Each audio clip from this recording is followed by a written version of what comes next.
The emergency room of St. Catherine's Hospital hummed with its usual chaos at 11:43 on a Tuesday night, and Sarah Mitchell was already 6 hours into what would become a double shift she hadn't planned for. Her feet ached in those sensible white sneakers that promised comfort, but delivered something closer to tolerable torture, and the coffee she'd grabbed from the nurse's station had gone cold in her hand somewhere between treating a kid with a broken arm and helping stabilize a car accident victim. Sarah had been a nurse for 7 years now, ever since her daughter Emma was born, and she'd learned to read the rhythm of the ER the way a sailor reads the ocean, knowing when the waves were coming and when to brace for impact. Tonight felt different though, charged with that electric tension that made the hair on her arms stand up, the kind of night where anything could walk through those automatic doors. Her phone buzzed in her pocket for the 3rd time in 10 minutes. And she didn't need to look to know it was Miss Chen from next door,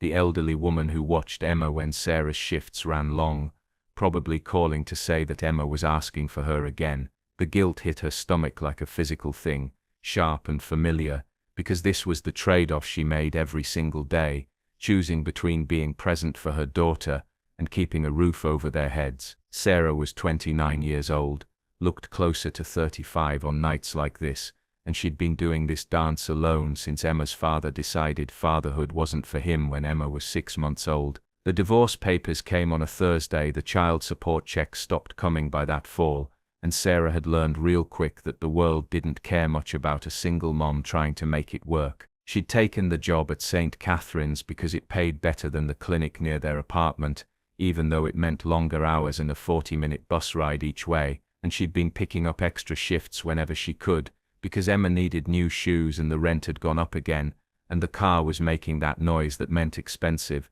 Dr. Reynolds called her name from Trauma Bay 3, his voice cutting through the organized chaos, and Sarah pushed everything else down into that compartment where she kept all the worry and fear and exhaustion, snapping back into the person who saved lives and kept her cool when everything was falling apart. The patient was a middle-aged man well dressed in what had been an expensive suit before the accident, unconscious and bleeding from a head wound that looked worse than it probably was. Sarah moved into action automatically, her hands steady as she helped cut away his jacket and shirt, checking vitals and starting an IV line while Dr. Reynolds examined the head injury. The man's wallet had spilled from his pocket during the commotion, and Sarah noticed it on the floor, picking it up carefully and setting it on the nearby tray where it wouldn't get lost or stepped on, catching a glimpse of multiple credit cards and what looked like a business card before she turned her attention back to the patient. They worked on him for 20 minutes, stabilizing his condition,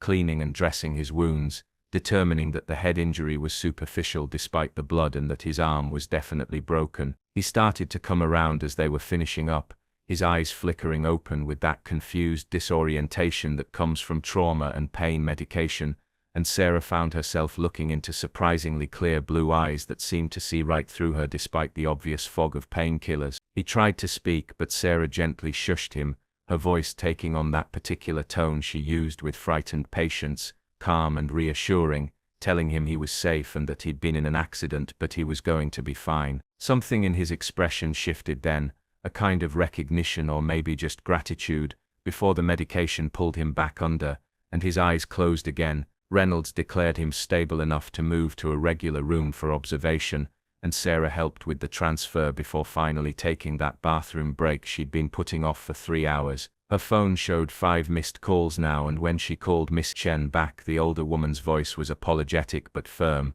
saying that she needed to leave by 1 a.m. at the latest, because she had her own doctor's appointment in the morning. Sarah checked the time and felt that familiar panic rising in her chest because her shift didn't end until 7 and there was nobody else to call, no family nearby and no friends who weren't also working parents stretched to their limit. Sarah stood in the break room staring at her phone, like it might suddenly offer her a solution that didn't exist, and the fluorescent lights hummed overhead with that particular frequency that made her head ache even more than it already did. She'd been through this calculation 100 times before, juggling the impossible math of being a single parent with a job that didn't care about childcare emergencies, or the fact that 7-year-old girls needed their mothers to be there when they woke up from nightmares. The charge nurse, Linda Morrison, was a woman in her 50s who'd been doing this job since before Sarah was born, and she had all the sympathy of a brick wall when it came to scheduling issues. Sarah had asked to leave early exactly twice in the past year, both times for Emma's school emergencies, and both times Linda had made it clear that reliability was the most important quality in a nurse, and that there were plenty of other people who wanted Sarah's job. The threat was never spoken directly, but it hung in the air like smoke, invisible but suffocating, and Sarah knew that in a hospital that was perpetually understaffed and overworked, being the one who caused problems was a fast track to unemployment. She thought about Emma asleep in Mrs. Chen's apartment, probably curled up on the old woman's couch with her favorite stuffed rabbit, and the thought made her chest tight with an ache that had nothing to do with physical pain. Emma had been so brave about all of this, about the long hours, and the times when Mommy couldn't be there for school plays or birthday parties, but Sarah saw the cost in those big brown eyes that looked so much like her own, saw it in the way Emma clung a little tighter during their 2 brief mornings together. The door to the break room opened and Jessica Hartley walked in, another nurse about Sarah's age but without kids or debt or that perpetual exhaustion that Sarah wore like a second skin. Jessica had been friendly enough when Sarah started, offering advice and showing her the ropes, but there'd always been a distance there, a sense that Jessica didn't quite understand why Sarah couldn't just come out for drinks after shift or why she always looked so stressed about everything. Jessica poured herself coffee and made some comment about the crazy night, and Sarah heard herself responding with something automatic and meaningless, her mind still spinning through options that didn't exist. She could call in sick for the rest of her shift, but that would mean no pay for those hours, and she was already behind on the electric bill. Or she could try to find emergency childcare, but that cost money she didn't have, and where would she even find someone at midnight that she could trust with her daughter? The weight of it all pressed down on her shoulders like physical hands pushing her toward the floor, and for just a moment Sarah let herself imagine what it would be like to just walk out, to choose Emma over everything else and deal with the consequences tomorrow. But tomorrow always came, and bills didn't pay themselves, and jobs like this one didn't grow on trees for single mothers without college degrees who'd gotten their nursing certification through night school while working at a diner. Sarah had clawed her way to this position through sheer determination, and she couldn't throw it away no matter how much her heart was breaking. She made the call to Miss Chen and asked if there was any way possible the woman could stay just a few more hours, maybe until 3 or 4 in the morning, offering to pay extra even though she didn't have extra to pay. Miss Chen's sigh came through the phone line heavy with resignation, and Sarah felt like the worst person in the world, taking advantage of this kind elderly woman's goodness because she had no other choice. Miss Chen agreed to stay until 3 but not a minute longer, and Sarah would have to figure out what to do about the remaining 4 hours of her shift, maybe leave a little early and face Linda's wrath, or call Emma and tell her to be very careful and grown up about being alone for just a little while. Neither option was good, but that was parenthood sometimes, choosing between bad and worse and hoping you didn't break your kid in the process. Sarah splashed cold water on her face in the bathroom mirror, and barely recognized the woman staring back at her, eyes shadowed with exhaustion and worry, hair pulled back in a messy bun that had started neat 12 hours ago. She thought about her mother who'd raised 3 kids alone after their father left, remembered those years of struggle and sacrifice and the way her mother had worked herself into an early grave trying to give them everything. Sarah had sworn she'd do better for Emma, but here she was following the same path, grinding herself down to nothing in the service of survival.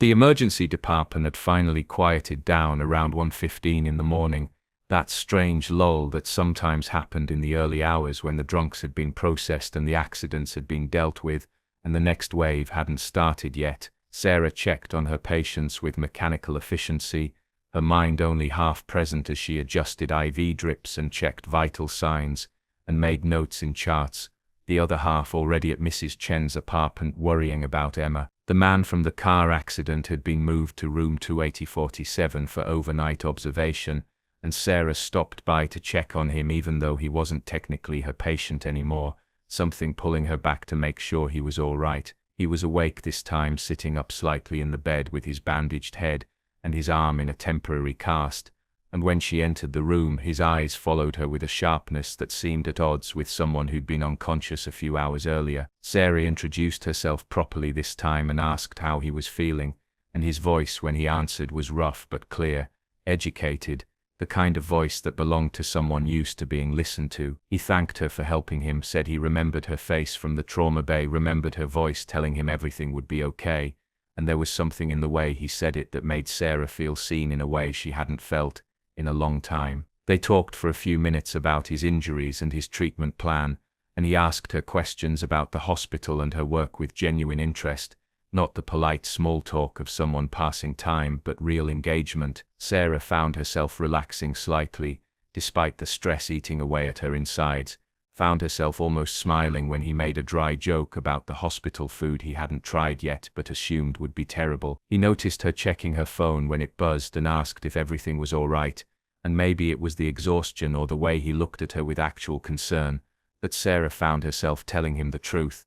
She told him about Emma and Miss Chen and the impossible situation she was in, told him about the choice she'd been forced to make between her job and her daughter, and his expression shifted into something that looked like understanding mixed with what might have been anger on her behalf. He was quiet for a moment after she finished, and then he did something that surprised her completely. He offered to help, said he had people who could go stay with Emma, professional childcare people he trusted, said he understood what it was like to be in an impossible situation, and wanted to do something good after the kindness she'd shown him. Sarah's first instinct was to refuse because you didn't accept help from strangers, no matter how nice they seemed, and she'd been burned before by people who offered assistance with strings attached. But something about this man felt different, felt genuine, and the desperation of her situation pushed her past her usual caution. She found herself saying yes, giving him Miss Chen's address, watching as he made a phone call despite the late hour and spoke to someone in that tone of voice that expected to be obeyed. Within 30 minutes a woman arrived at the hospital, professional and kind, someone who introduced herself as Patricia, and showed Sarah credentials for a legitimate childcare service, and references that checked out when Sarah frantically Googled them on her phone. Sarah called Miss Chen and explained the situation, hearing the relief in the elderly woman's voice when she realized she could go home to her own bed, and then Sarah called Emma, who was sleepy but excited about the nice lady who was going to stay with her until Mommy got home. The weight that lifted from Sarah's shoulders felt almost physical, like someone had removed a boulder she'd been carrying so long she'd forgotten it was there. She returned to the man's room to thank him properly, her voice catching with emotion she hadn't expected, and he waved it away like it was nothing, like he hadn't just solved her biggest problem with a single phone call. They talked longer this time, and Sarah learned that his name was James and he worked in business, something vague and corporate that he didn't elaborate on, and he learned that she'd been a nurse for 7 years and loved her job even when it was impossibly hard. There was a connection there, unexpected and genuine, and when her shift finally ended at 7 in the morning, Sarah found herself thinking about the man in room 2047 as she rode the bus home through the early dawn light. Emma was still asleep when Sarah finally made it home at 7:30, curled up in her little bed with her stuffed rabbit clutched to her chest, and her dark hair spread across the pillow in tangles that would be a nightmare to brush out later. Patricia had left everything neat and organized, a note on the kitchen counter saying Emma had been wonderful and had gone to bed at her normal time after they'd read 3 stories together. Sarah stood in the doorway of Emma's room watching her daughter sleep, feeling that overwhelming rush of love and relief and exhaustion that came from surviving another impossible night. She made coffee and sat at their tiny kitchen table, looking around their apartment with fresh eyes now that the crisis had passed. It wasn't much, just a 2-bedroom place in a building that had seen better decades, with walls so thin she could hear the neighbors arguing and plumbing that made concerning noises at random intervals. But it was theirs, paid for with her sweat and tears and endless double shifts, and Emma had her own room decorated with drawings she'd made and a bookshelf Sarah had found at a yard sale and painted bright purple. Sarah had exactly 3 hours before she needed to take Emma to school and then somehow stay awake through the parent-teacher conference she'd scheduled 2 weeks ago, and she knew she should sleep, but her mind was still spinning from the night's events. She thought about James in his hospital room, about the casual way he'd solved her childcare crisis like it was nothing, and wondered what kind of life you had to lead where you could make those kinds of things happen with a phone call. There was something about him that lingered in her mind, not romantic exactly, but intriguing, like a puzzle she wanted to understand. Her phone rang at 8:15, and Sarah's heart dropped thinking it was the hospital calling her back in, but the number was unfamiliar, and when she answered, a professional voice asked if she was Sarah Mitchell, who worked at St. Catherine's Hospital. The woman on the other end identified herself as Helen Reeves from Human Resources, and asked if Sarah could come in for a meeting that afternoon at 2 o'clock, and the tone of her voice made Sarah's stomach turn to ice. HR never called with good news, never asked for meetings unless something had gone wrong, and Sarah's mind immediately started racing through everything she'd done the previous night, trying to figure out what mistake she'd made. She agreed to the meeting because what choice did she have, and spent the next hour in a state of escalating panic, wondering if somehow leaving a few hours early had been noticed, or if she'd done something wrong with a patient, or if this was about something else entirely. Emma woke up cheerful and chattering about the nice lady who'd stayed with her, and Sarah made her breakfast and got her ready for school on autopilot, her mind elsewhere. The parent-teacher conference was a blur of information about Emma's reading level and her social development, and Sarah nodded and smiled and took notes while internally screaming about the HR meeting looming over her. She dropped Emma at school and went home to change into clean clothes, choosing the one decent blouse she owned that didn't have stains or wrinkles, and arrived at the hospital at exactly 2 o'clock with her heart pounding so hard she thought she might pass out. Helen Reeves was a woman in her 40s with steel grey hair and an expression that gave nothing away, and she gestured for Sarah to sit in a chair across from her desk in a small windowless office that smelled like stale coffee and stress. Helen didn't waste time with pleasantries, just dove right in,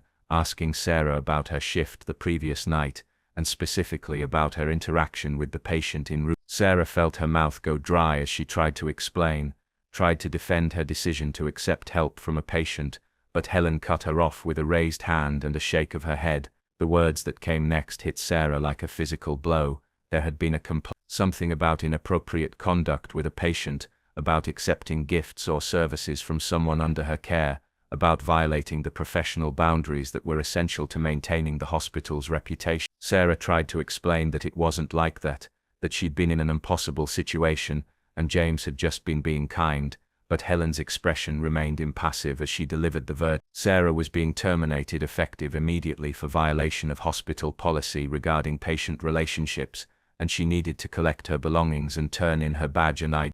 Sarah sat in her car in the hospital parking lot, with her box of belongings from her locker in the passenger seat, and tried to remember how to breathe. The termination papers were on top of everything else, official and final, and she'd read them 3 times trying to make them say something different than they did. Terminated for cause meant no unemployment benefits, no severance, no safety net, between her and complete financial collapse, and Sarah's mind was already doing the math on how many weeks they had before they couldn't pay rent, before the electricity got shut off, before Emma's world fell apart because her mother had made one stupid decision. She'd tried to argue with Helen, tried to explain that James had just been helping her with a childcare emergency and that nothing inappropriate had happened, but the woman had been immovable, citing hospital policy and liability concerns, and the need to maintain professional standards. Someone had filed a formal complaint, Helen had said, someone who'd witnessed the interaction and felt it crossed ethical lines,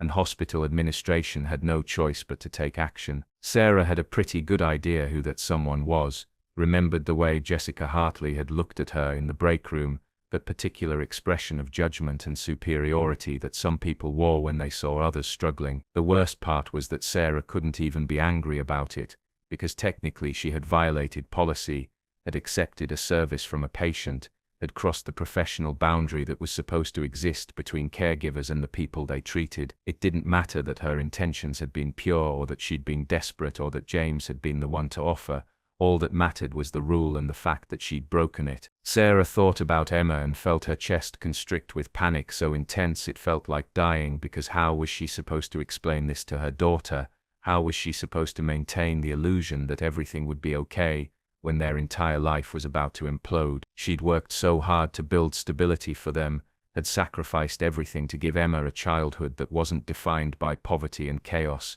and now it was all falling apart because of one night and one decision and one act of kindness that had turned toxic. Her phone rang, and she almost didn't answer it, but the number looked official and she was already in crisis mode, so what was one more disaster? The voice on the other end was male and professional, identifying himself as David Chen from Sterling Industries' HR department, and Sarah's first thought was that she didn't know what Sterling Industries was or why their HR department would be calling her. David Chen explained that there had been an incident involving one of their executives the previous night, a car accident, and that executive had specifically requested that Sarah be contacted. Sarah's confusion must have been obvious because David Chen continued, explaining that James Parker, the man she'd treated in the emergency room, was actually James Parker, the CEO and founder of Sterling Industries, one of the largest tech companies in the country. The information hit Sarah like a second punch, making her already spinning world tilt even further off axis,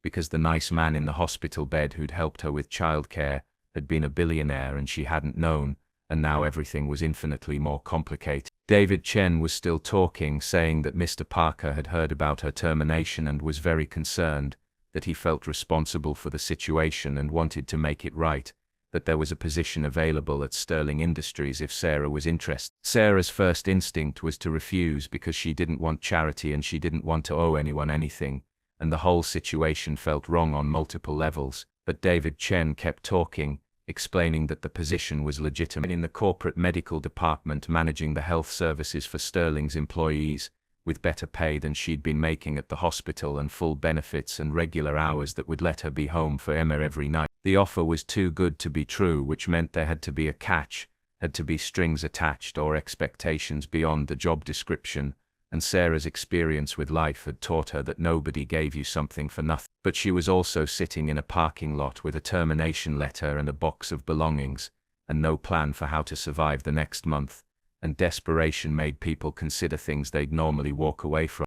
Sterling Industries occupied 15 floors of the Millennium Tower in downtown Seattle, all glass and steel, and that particular aesthetic of corporate wealth that Sarah had only ever seen in movies or magazine spreads. She stood in the lobby on Monday morning wearing her one interview suit that Emma had helped her pick out, a navy blue number from Target that had seemed fine in their apartment, but looked desperately cheap under the crystal chandeliers and marble floors. David Chen met her at reception with a professional smile and a visitor badge, and led her through security checkpoints that involved scanning her ID, and taking her photo and making her sign documents about confidentiality and conduct. The elevator ride to the 14th floor was silent, except for soft music that probably cost more to license than Sarah made in a month back when she had a job, and she watched the numbers climb with a sense of unreality that had been her constant companion since accepting this position. The medical department occupied a suite of offices that looked nothing like any medical facility Sarah had ever worked in, all modern furniture and tasteful artwork and examination rooms that looked like they belonged in a luxury spa rather than a corporate health center. David Chen introduced her to the team, 3 other nurses and 2 doctors who all seemed friendly enough, but had that particular polish that came from never having worried about money, and Sarah felt like an imposter in her cheap suit with her bargain store shoes. Her office was small but private, with a real door and a window that looked out over the city, and there was a computer on the desk that was newer than anything Sarah had ever owned, and a phone that connected to some complex internal system she'd need to learn. The job itself seemed straightforward enough on paper, managing health screenings and vaccinations for employees, handling minor injuries and illnesses, coordinating with outside medical facilities for more serious issues, and maintaining health records in compliance with various regulations. David Chen walked her through the basics, showing her the employee database and the scheduling system, and the supply rooms that were stocked with equipment, so new it still had that fresh from the manufacturer smell. Sarah nodded and took notes and tried to absorb everything while her mind kept drifting to the question of why she was really here, what James Parker actually wanted from her, because people like him didn't just hand out 6-figure jobs to nurses they'd met once in an emergency room. She didn't see James that first day or that first week, and part of her was relieved because she didn't know what she'd say to him, didn't know how to navigate the weird space between gratitude and resentment and confusion that his actions had created. The work was easier than the ER in some ways, more predictable and less chaotic, but it felt hollow somehow, like she was play-acting at being a nurse rather than actually doing the work that had made her choose this profession. Her co-workers were pleasant but distant, clearly curious about how she'd landed this position but too polite to ask directly, and Sarah caught whispered conversations that stopped when she entered rooms. Emma loved the change because suddenly Mommy was home for dinner every night and could help with homework and be there for bedtime stories, and Sarah tried to focus on that blessing rather than the nagging feeling that she'd sold something important for stability. The paycheck, when it came, was more money than Sarah had ever seen in one place, and she'd stared at the direct deposit notification on her phone for 5 full minutes trying to convince herself it was real. She paid all their overdue bills in one session, bought Emma new shoes and a winter coat that actually fit, restocked their refrigerator with food that wasn't generic brand or on sale, and still had money left over for savings. It felt like a dream, or maybe a trap, this sudden abundance after years of barely scraping by, and Sarah kept waiting for the other shoe to drop, for someone to realize there'd been a mistake and take it all back. She saw James for the first time 2 weeks into her new job, walking through the medical department with a small group of executives, his arm still in a cast from the accident but otherwise looking every inch the billionaire CEO in his custom suit and expensive watch. Their eyes met for just a moment, and Sarah saw something there, recognition and maybe concern, before he was swept away by his entourage toward whatever important meeting required his attention.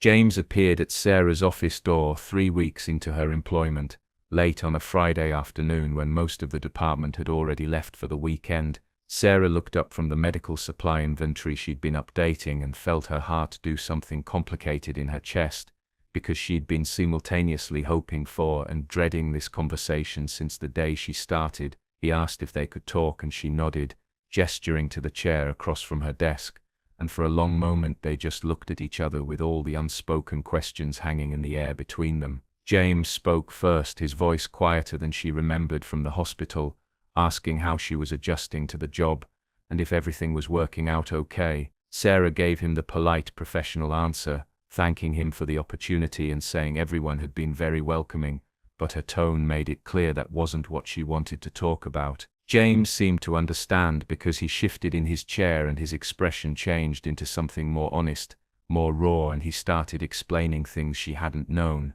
He told her that he'd never intended to get her fired from the hospital, that he'd been horrified when he found out what had happened, that his offer of help had been genuine, and without any expectation of something in return. He explained that he'd grown up poor, raised by a single mother who'd worked 3 jobs to keep them fed and housed, and seeing Sarah in that situation had triggered something in him, a need to help, because he remembered what it felt like to be that desperate. The hospital firing had been the result of another nurse's complaint, someone who'd seen the childcare arrangement and reported it as an ethics violation, and by the time James had learnt about it the decision had already been made and couldn't be reversed. He'd felt responsible even though Sarah had been the one to accept his help, felt like his privilege and his money had somehow caused harm to someone who'd shown him kindness when he was vulnerable. The job offer had been his attempt to fix the damage, to give Sarah something better than what she'd lost, and he swore that it was a legitimate position that she was qualified for, and that there were no expectations beyond her doing the work. Sarah listened to all of this with emotions warring inside her, wanting to believe him, but unable to shake the feeling that accepting this job had compromised something essential about who she was. She told him about her years of struggling and working herself to exhaustion, about the pride she'd taken in earning everything she had even when it wasn't much, about how this job felt like charity no matter how he framed it. She told him that she felt like a fraud here in this gleaming tower with its catered lunches and its gym memberships and its casual wealth, that the other nurses looked at her like they knew she didn't belong, that she went home every night feeling like she was waiting for someone to expose her as an imposter. James listened without interrupting, his face reflecting something that looked like pain or maybe regret, and when she finished he was quiet for a long moment before responding. He told her that he understood those feelings because he'd felt them himself when he first started making real money, that sense of not belonging in spaces designed for people who'd never struggled. But he also said that she deserved this job, and this stability and the ability to be present for her daughter. He pointed out that she was an excellent nurse with 7 years of experience and strong evaluations from St. Catherine's, that the medical department had been understaffed and needed someone with her skills, that this wasn't charity but an exchange of value for value. He said that if it made her feel better she could think of the job as restitution for the one he'd accidentally cost her, or she could think of it as a new opportunity that she'd earned through her competence and compassion. But either way she should stop questioning whether she deserved to be here. Sarah felt something shift inside her at his words, not a complete transformation but a small crack in the wall of doubt and shame she'd been carrying. She asked him why it mattered so much to him, why he'd gone to such lengths for someone he barely knew, and his answer was simple and devastating in its honesty. He said that his mother had died of a heart attack at 47 after a double shift at one of her jobs, and he'd spent every day since trying to build a company that didn't grind people into dust the way hers had. 6 months later, Sarah stood in the medical department break room, making coffee, and actually felt something close to contentment, a foreign emotion after so many years of stress and anxiety and perpetual exhaustion. The job had become real to her in a way it hadn't been at first, and she'd stopped feeling like an imposter every time she walked through those glass doors. She'd earned the respect of her colleagues through competence and hard work, had implemented new protocols for employee health screenings that had improved participation rates, had handled several medical emergencies with the calm efficiency that came from her ER training. James had been right about her deserving this position, even if it had taken her months to believe it, and she'd started to let go of the guilt about accepting help when she'd needed it. Emma was thriving too, happy and secure in a way she hadn't been before, excelling in school and making friends and talking about wanting to be a doctor when she grew up, just like her mom was a nurse. They'd moved to a better apartment in a safer neighborhood with a landlord who actually fixed things when they broke, and Sarah had been able to buy Emma a real bed instead of the hand-me-down mattress they'd been using. She'd even started saving money, real savings in an account for emergencies or maybe someday for Emma's college, and the simple act of having a financial cushion had changed something fundamental about how she moved through the world. The constant background terror of one crisis destroying everything had faded to something manageable, and Sarah could breathe in a way she hadn't been able to in years. She saw James occasionally around the office, brief encounters in hallways or meetings where their departments intersected, and they'd developed an easy professional relationship that felt genuine. He never treated her differently than he treated other employees, never acted like she owed him anything, and Sarah had come to appreciate the quiet dignity of that approach. They'd had coffee once in the company cafeteria, just two people talking about normal things like Emma's school play and James's physical therapy for his arm, and it had felt natural.